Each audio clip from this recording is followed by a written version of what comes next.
Experiencing checkout problems on Mint Mobile? Let's address payment method failures. First, ensure your payment details are correct: billing address, CVV, and card expiration date.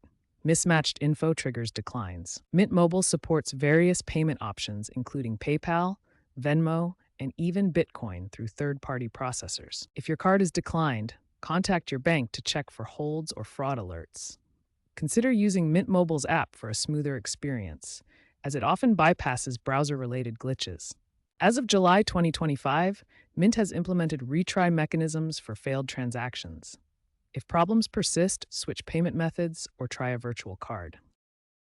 Ensure you're using a compatible browser like Chrome, Firefox, Safari, or Edge for Mint Mobile checkout. Clear your browser's cache and cookies regularly, as outdated data can cause session timeouts. Disable ad blockers or VPNs, as they can interfere with checkout scripts. If using a VPN, try disabling it or using a Mint-approved proxy. Make sure JavaScript is enabled and your browser is updated. If you are still having issues, try switching browsers or using incognito mode.